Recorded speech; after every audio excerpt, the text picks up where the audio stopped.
Guten Tag, Klasse. I thought we'd start today with some calendar talk since we haven't done it for so long. So, welcher Tag ist heute? Was ist heute? Heute ist Dienstag, ja. Gestern war Montag und morgen ist Mittwoch. Und was ist der Datum? Heute ist Dienstag, ach du lieber, heute ist Dienstag, der 21. Und was ist das? April. Ja. Hier ist der Kalender. So, wer hat Geburtstag im März? In der 8. Klasse Emma und Kira hatte Geburtstag. Alles Gute zum Geburtstag, Emma und Kira. Und in März, ach du lieber, in der 6. Klasse Jordan und Nicole, Adine, Nate, Jack, Owen, Zachary und ich kann nicht sehen. Oh nein. Okay, I think there's a couple more on the bottom. So, alles Gute zum Geburtstag. Und Vira und Chase auch. Alles Gute zum Geburtstag. Und wie ist das Wetter heute? Heute ist es Sonntag für mich.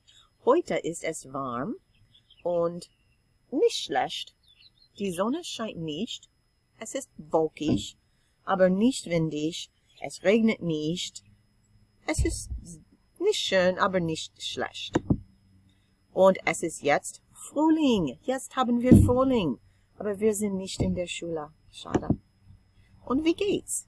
Geht es dir schlecht? Geht es dir gut? Geht es dir prima? Bist du nervös? Ja. Bist du hungrig? Bist du müde?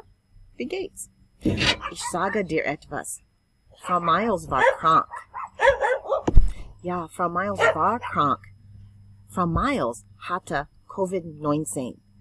Ja, mein Mann arbeitet bei Dierbergs und bringt diese Covid-19 zu Hause. Und ich war krank. Aber jetzt bin ich gesund. Alles ist gut. Yeah. So, hopefully you understood that I have been sick a little bit. Not so much that I couldn't do your videos or put your work up, but my husband did bring home COVID-19. He tested positive. They would not test me because they told me that there weren't enough tests for people who weren't at hospitals. So my daughter and I were presumed positive because my husband got his test. But as you can see, I'm fine. Most of the videos, I would say, that I made for you, a good chunk of them, were done when I actually was infected with COVID-19. So you can see for me, it wasn't that big of a deal. It wasn't anything that I couldn't deal with. So I wanted you to know that, but also not be worried because I'm fine. Okay. And yeah, we're not going to do any of the rest of this. So what you're then going to do today, in addition to practicing Kennen and Wissen, is you are going to start a chapter in the book that we're going to read. It's called Neue Schule, Neue Freunde. It kind of has a love triangle, quadrangle, so it's got some twists to it. So you're going to read it, and you're going to try to answer the questions on the bottom. Just submit it, even if you couldn't figure them all out. If you look at it, you answer the questions as best you can, and you click submit, I'll know that you tried it, and basically you're going to get credit just for trying to read it and trying to answer the questions. So don't worry if they're not all right. If there was something you didn't understand and you're like, I want to know what was going on, you can email me and tell me you had trouble and you really want to know what they said or why that was important, or like just kind of what's happening in that chapter. So I will see you again next time. Tschüss.